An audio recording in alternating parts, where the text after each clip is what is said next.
तो दोस्तों आप लोग कैसे हैं। उम्मीद करती दोस्तों आप लोग अच्छे होंगे। दोस्तों आज के इस वीडियो में लेके आए क्लास 10 के साइंस के VBA ऑब्जेक्टिव क्वेश्चन पार्ट 1। दोस्तों आप भी क्लास 10 का एग्जाम 2021 में देने वाले हैं और अच्छी तैयारी करना चाहते हैं, अच्छे से अच्छे मार्क्स लाना चाहते हैं तो वीडियो को शुरू से लेके अंत तक बने रहे। दोस्तों जितने भी प्रश्न है यह प्रश्न काफी महत्वपूर्ण है, आप अच्छे से याद कर लेते हैं तो आप बोर्ड एग्जाम में अच्छे से अच्छे मार्क्स ला सकते हैं। तो दोस्तों वीडियो को अंत तक बने रहे। सो नमस्कार, मेरा सोनू, आप देख रहे एजुकेशन गुप्ता जी। और चैनल पे पहली बार हो तो चैनल को सब्सक्राइब कर ले, साथ में एक बेल आइकन होगा उसको भी दबा ले ताकि लेटेस्ट वीडियो आपको मिलता रहे बिल्कुल फ्री। दोस्तों वीडियो को शुरू करने से पहले वीडियो को लाइक करें और अपने दोस्तों में ज़्यादा शेयर करें, साथ ही फेसबुक ग्रुप व्हाट्सएप ग्रुप में भी शेयर करें ताकि सभी स्टूडेंट जो 2021 में देने वाला है क्लास 10 का एग्जाम वो भी अच्छे तैयारी कर सके, अच्छे से अच्छे मार्क्स ला सके। तो चलिए दोस्तों इस कमाल की वीडियो को शुरू करते हैं। दोस्तों जितने भी प्रश्न है यह प्रश्न काफी महत्वपूर्ण है तो आप इसे अच्छे से देख लिए, अच्छे से याद के लिए ताकि आप 2021 में होने वाले बोर्ड एग्जाम में आप अच्छे से अच्छे मार्क्स ला सके। तो दोस्तों यहाँ पे प्रथम प्रश्न की बात करें तो प्रथम प्रश्न है उत्तल लेंस के सामने वस्तु कहाँ रखने पर प्रतिबिंब वस्तु के बराबर आकार का बनेगा। यहाँ पे प्रश्न है उत्तल लेंस के सामने वस्तु कहाँ रखने पर प्रतिबिंब वस्तु के बराबर आकार का बनेगा। तो दोस्तों इसका राइट आंसर की हम बात करें तो इसका राइट आंसर हो जाएगा ऑप्शन नंबर ए 2F पर। तो दोस्तों आपको याद करें कि उत्तल लेंस के सामने वस्तु कहाँ रखने पर प्रतिबिंब वस्तु के बराबर आकार का बनेगा तो 2F पर। ठीक है, तो आपको याद करना है 2F पर। ठीक है, अगले प्रश्न है यहाँ पे 2 नंबर। दोस्तों 2 नंबर प्रश्न है कि लेंस की शक्ति की इकाई क्या होती है। लेंस की शक्ति की इकाई क्या होती है। तो दोस्तों इसका राइट आंसर की हम बात करें तो इसका राइट आंसर हो जाएगा ऑप्शन नंबर ए डायोप्टर। तो दोस्तों आपको याद करेंगे लेंस की शक्ति की इकाई होता है डायोप्टर। ठीक है दोस्तों यह प्रश्न काफी महत्वपूर्ण है तो आप इसे अच्छे से याद कर ले, यह पिछले कई वर्ष से यह सभी प्रश्न पूछे जाते हैं। ठीक है, तो लेंस की शक्ति की इकाई क्या होती है तो डायोप्टर होता है। ठीक है, 2 का सही आंसर ऑप्शन नंबर ए। अगली प्रश्न की बात करी तो अगली प्रश्न यहाँ पे 3 नंबर। दोस्तों 3 नंबर प्रश्न है कि किस लेंस को अभिसारी लेंस भी कहते हैं। किस लेंस को अभिसारी लेंस भी कहते हैं। तो दोस्तों इसका राइट आंसर की हम बात करें तो इसका राइट आंसर हो जाएगा ऑप्शन नंबर ए उत्तल लेंस।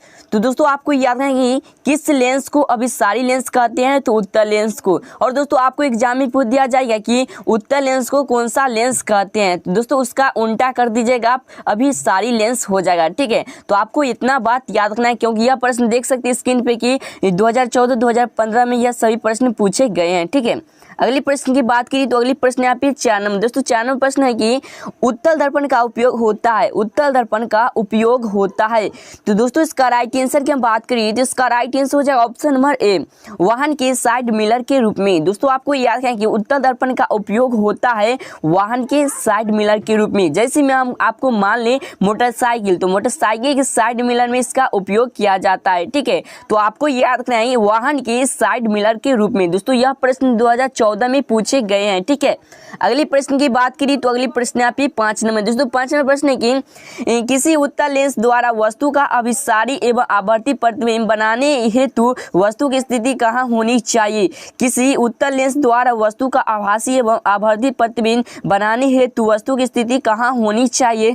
तो दोस्तों इसका राइट आंसर की हम बात करें तो इसका राइट आंसर हो जाएगा ऑप्शन नंबर डी। तो दोस्तों ऑप्शन नंबर डी यहाँ पे दिया है F1 तथा प्रकाशीय केंद्र O के बीच। ठीक है, तो दोस्तों आपको याद रखें कि किसी उत्तल लेंस द्वारा वस्तु का आभासी एवं आवर्धित प्रतिबिंब बनाने हेतु वस्तु की स्थिति कहाँ होनी चाहिए तो F1 तथा प्रकाशीय केंद्र O के बीच। ठीक है, तो आपको इतना याद रखें। दोस्तों यह प्रश्न 2014 में पूछे गए हैं। ठीक है, अगली प्रश्न की बात करी तो अगली प्रश्न यहाँ देख सकते हैं स्क्रीन पे, यह प्रश्न काफी महत्वपूर्ण है। यह भी प्रश्न बार बार पूछे जाते हैं एग्जाम में। ठीक है, तो आप इसे भी याद कर लेते हैं तो आपको 1 नंबर मिल जाएगा। ठीक है, यहाँ पे देख सकते हैं लेंस का सूत्र होता है। ठीक है, लेंस का सूत्र होता है। तो दोस्तों इसका राइट आंसर की हम बात करिए तो इसका राइट आंसर हो जाएगा ऑप्शन नंबर ए हो जाएगा। ठीक है, 1/v माइनस 1/u बराबर 1/f। ठीक है, तो आपको याद करें कि लेंस का सूत्र होता है 1/v माइनस 1/u बराबर 1/f। ठीक है, आपको यहाँ पे देख सकते हैं 4 ऑप्शन दिया है तो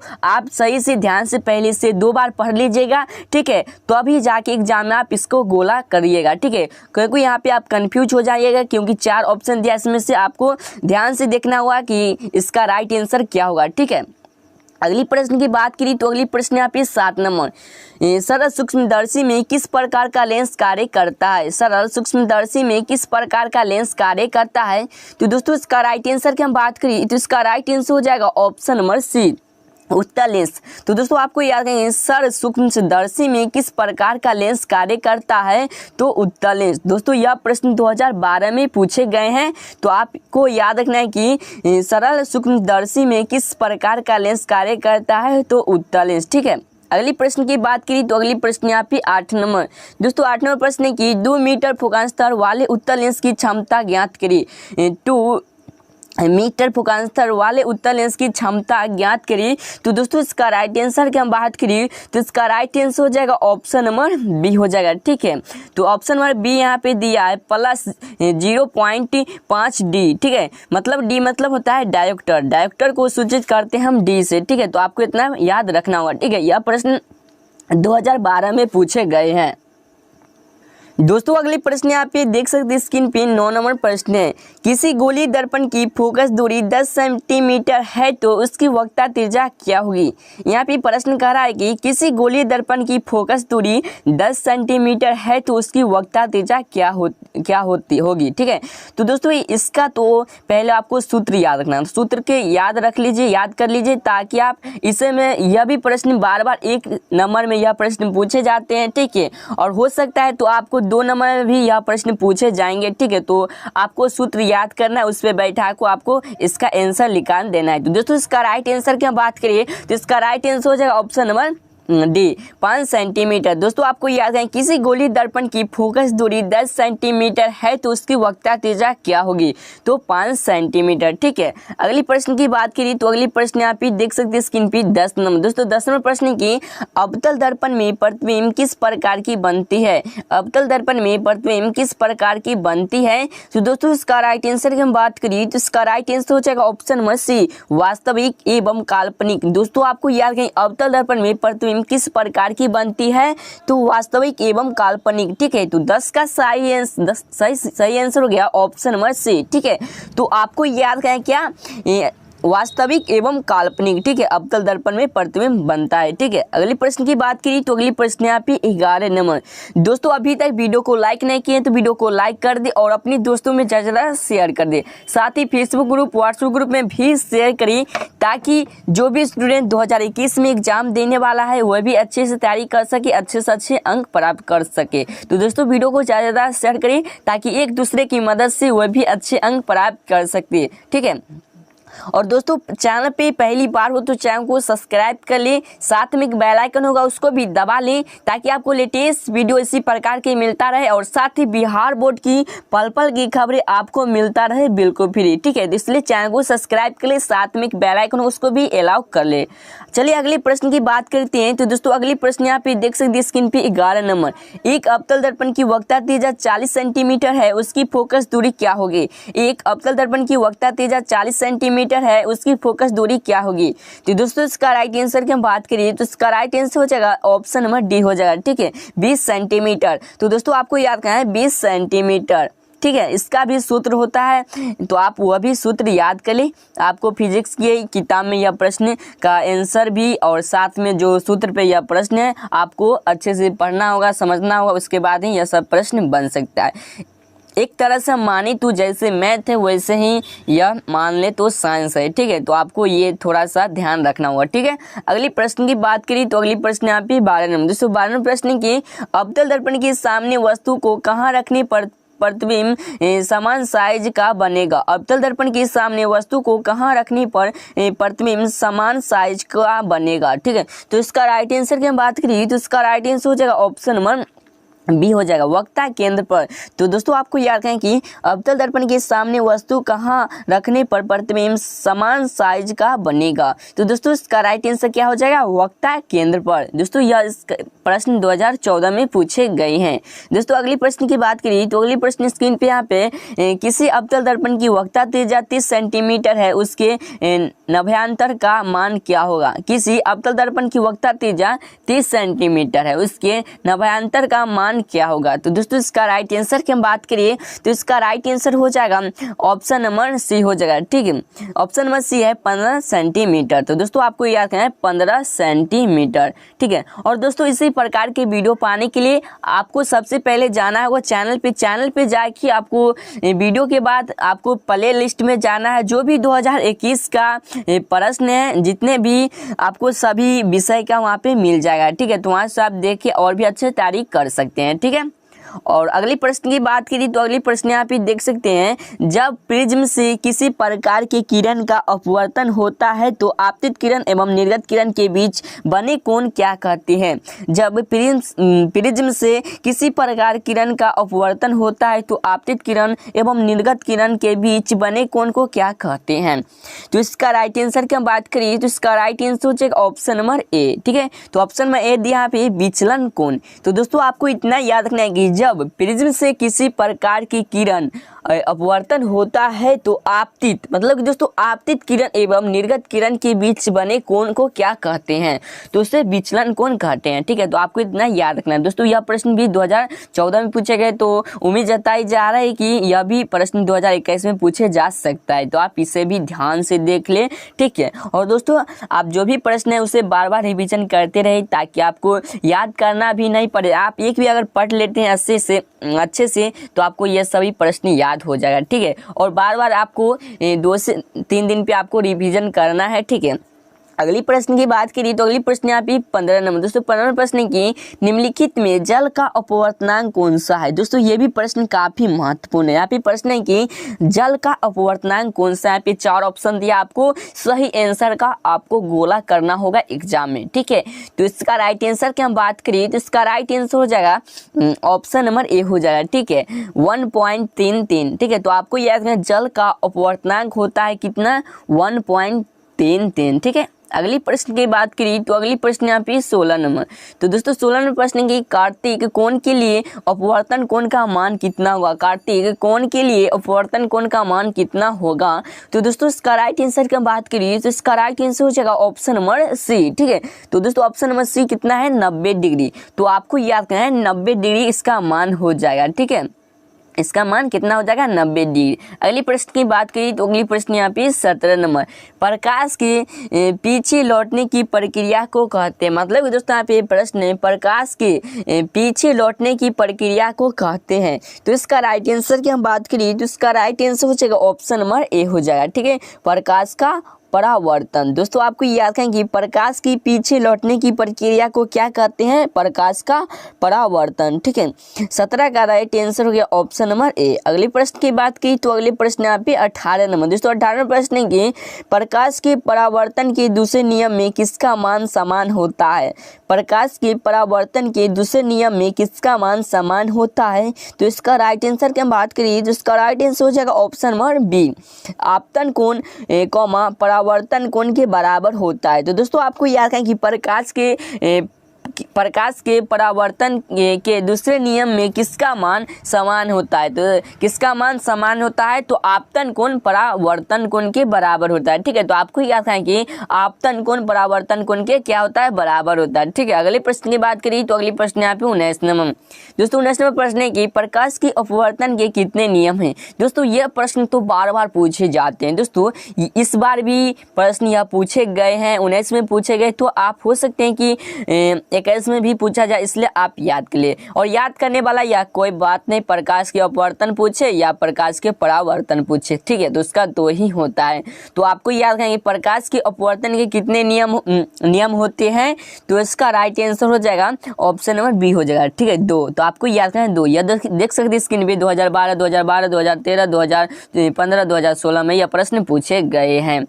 अगली प्रश्न की बात करिए तो अगली प्रश्न यहाँ पे देख सकते हैं स्क्रीन पे, दाढ़ी बनाने में कौन सा दर्पण का उपयोग या प्रयुक्त होता है। ठीक है, आपसे एग्जाम में पूछ दिया जाएगा कि दाढ़ी बनाने में कौन सा दर्पण उपयोग होता है या प्रयुक्त होता है या प्रयोग होता है। ठीक है, तो आपको याद सीधा रखना है अवतल दर्पण। ठीक है, तो दाढ़ी बनाने में कौन सा दर्पण का उपयोग होता है, तो अवतल दर्पण। यह प्रश्न 2011, 2015 में पूछे गए हैं। ठीक है, और दोस्तों पहले तो 2018 से ही 50% ऑब्जेक्टिव क्वेश्चन आने लगा है। पहले तो ये सब नहीं था, तो इतने ज़्यादा ऑब्जेक्टिव पे फोकस करना नहीं था। तो दोस्तों अब जो हो गया है 60 ऑब्जेक्टिव प्रश्न आपसे एग्जाम में पूछे जाएंगे, ठीक है, जिसमें से आपको 50 ऑब्जेक्टिव प्रश्न का आंसर देना होगा, ठीक है। अगर आप 50% ऑब्जेक्टिव क्वेश्चन का सही आंसर देते हैं तो दोस्तों 50 मार्क्स तो आपको यही हो गया, ठीक है। और 50 मार्क्स में आपको सब्जेक्टिव क्वेश्चन पूछे जाते हैं। तो दोस्तों सब्जेक्टिव क्वेश्चन को आप ध्यान से पढ़ें। अगर आपको सब्जेक्टिव क्वेश्चन का भी वीडियो चाहिए तो कमेंट करिएगा, हम आपको वीडियो उपलब्ध कर देंगे चैनल पे, तो आप वहां से जाके भी देख सकते हैं, ठीक है। और अच्छे से तैयारी करना है तो चैनल को पहली बार हो तो चैनल को सब्सक्राइब कर लें, ताकि आपको लेटेस्ट वीडियो आपको मिलता रहे बिल्कुल फ्री। और साथ ही बिहार बोर्ड की भी पल पल की खबरें मिलता रहे बिल्कुल फ्री। बिहार बोर्ड में क्या हुआ, कब क्या होगा, सारी जानकारी आपको मिलता रहेगा बिल्कुल फ्री, इसलिए चैनल को सब्सक्राइब कर ले, ठीक है। और दोस्तों स्क्रीन पे आप देख सकते हैं यहाँ पे प्रश्न 21 नंबर, एक व्यक्ति समतल दर्पण की ओर 4 मीटर पर सेकेंड की चाल से आ रहा है, ठीक है, और व्यक्ति को समतल दर्पण में बना अपना प्रतिबिंब किस चाल से आता हुआ प्रतीत होगा, ठीक है। तो यहाँ पे प्रश्न आपको फिर से एक बार देख लेते हैं कि एक व्यक्ति समतल दर्पण की ओर 4 मीटर पर सेकेंड की चाल से आ रहा है और व्यक्ति को समतल दर्पण में बना अपना प्रतिबिंब किस चाल से आता हुआ प्रतीत होगा। तो इसका राइट आंसर की हम बात करें तो इसका राइट आंसर हो जाएगा ऑप्शन नंबर सी, ठीक है। ऑप्शन नंबर सी यहाँ पे है 8 मीटर पर सेकेंड, ठीक है। तो यहाँ पे देख सकते हैं, यहाँ पे प्रश्न है कि एक व्यक्ति समतल दर्पण की ओर से 4 मीटर पर सेकेंड की चाल से आ रहा है, लेकिन व्यक्ति को समतल दर्पण में बना अपना प्रतिबिंब किस चाल में आता हुआ प्रतीत होगा। तो 8 मीटर पर सेकेंड, ठीक है। तो आपको इतना याद रखना है, ठीक है। अगली प्रश्न की बात करें तो अगली प्रश्न यहाँ पे 22 नंबर, यदि किसी समतल दर्पण को 4 डिग्री कोण से घुमा दिया जाए तो परावर्तित किरण घूम जाती है। यदि किसी समतल दर्पण को 4 डिग्री कोण से घुमा दिया जाए तो परावर्तित किरण घूम जाती है। तो इसका राइट आंसर की हम बात करें तो इसका राइट आंसर हो जाएगा ऑप्शन नंबर बी 8 डिग्री, ठीक है। तो आपको याद रखना है 8 डिग्री, सीधे इसका दोगुना है, ठीक है। तो आपको क्या याद रखना है 8 डिग्री, ठीक है। अगले प्रश्न की बात करें तो अगली प्रश्न यहाँ पे 23 नंबर, दोस्तों 23 नंबर प्रश्न की समतल दर्पण के द्वारा बने वस्तुओं के प्रतिबिंब होते हैं। समतल दर्पण के द्वारा बने वस्तुओं के प्रतिबिंब होते हैं। तो इसका राइट आंसर की हम बात करिए तो इसका राइट आंसर हो जाए ऑप्शन नंबर ए काल्पनिक। दोस्तों यह प्रश्न स्क्रीन पे देख सकते हैं 2015 में पूछे गए हैं, ठीक है। तो यहाँ पे प्रश्न था कि समतल दर्पण के द्वारा बने वस्तुओं के प्रतिबिंब होते हैं तो क्या होते हैं, काल्पनिक होते हैं, ठीक है। अगली प्रश्न यहाँ पे 24 नंबर देख सकते हैं स्क्रीन पे आपकी 24 नंबर प्रश्न है, एक व्यक्ति जिसकी लंबाई 1.5 मीटर है को अपना संपूर्ण प्रतिबिंब देखने के लिए समतल दर्पण की न्यूनतम लंबाई होगी। दोस्तों यहाँ पे प्रश्न है कि एक व्यक्ति जिसकी लंबाई कितना है 1.5 मीटर है, ठीक है, और अपना संपूर्ण प्रतिबिंब देखने के लिए समतल दर्पण का न्यूनतम लंबाई होगा। तो दोस्तों इसका न्यूनतम लंबाई की बात करिए तो इसका राइट आंसर क्या हो जाएगा, यहाँ पे 4 ऑप्शन दिया है, ठीक है। तो इसका राइट आंसर हो जाएगा ऑप्शन नंबर सी हो जाएगा, ठीक है, 0.75 मीटर, ठीक है। तो आप इससे पहले सॉल्व करके आप अपने नोटबुक पे देख सकते हैं, ठीक है। तो इसका सही से मुझे नहीं पता है, इसको हम पहले कर लेते हैं, ठीक है। तो आपको हम इसका राइट आंसर लेकिन मेरे अंदाज से यही होगा, ठीक है, सी हो जाएगा 0.75 मीटर, ठीक है। आपको यह प्रश्न में थोड़ा सा मुझे शक है तो आप जाके अपने बुक में भी देख सकते हैं इसका क्या राइट आंसर होगा, ठीक है। तो आप इसे भी मेरे अंदाज से तो सी ए हो जाएगा, ठीक है। तो आप ध्यान से इसे देख लें 0.75 मीटर होगा, ठीक है। एक व्यक्ति जिसकी लंबाई 1.5 मीटर है को अपना संपूर्ण प्रतिबिंब देखने के लिए समतल दर्पण की न्यूनतम लंबाई होगी तो 0.75 मीटर होगा, ठीक है। तो यही था आज के इस वीडियो में 24 प्रश्न, ठीक है। कुल 24 प्रश्न थे साइंस के। अगर आपको वीडियो अच्छा लगा हो तो वीडियो को लाइक करें और अपनी दोस्तों में ज़्यादा शेयर करें। साथ ही फेसबुक ग्रुप, व्हाट्सएप ग्रुप में भी शेयर करें ताकि आपकी मदद से वह भी अच्छे तारीख कर सके। जो विद्यार्थी, जो स्टूडेंट 2021 में क्लास 10th का एग्ज़ाम देने वाला है। और दोस्तों जितने भी प्रश्न हैं सभी काफ़ी महत्वपूर्ण है, तो आप इसे भी याद कर ले। और दोस्तों और भी वीडियो देखना चाहते हैं सोशल साइंस हिंदी तो प्ले लिस्ट में उपलब्ध है, या आपको वीडियो पे क्लिक कर देना, वहाँ से भी जाके आप देख सकते हैं। और दोस्तों चैनल पे नए हो तो चैनल को सब्सक्राइब कर ले, साथ में एक बेल आइकन होगा उसको भी दबा के अलाउ कर ले ताकि आपको लेटेस्ट वीडियो मेल और नोटिफिकेशन के द्वारा मिलता रहे बिल्कुल फ्री। तो चलिए दोस्तों फिर मिलेंगे किसी और वीडियो के साथ। जय हिंद, आप सभी का दिन शुभ हो।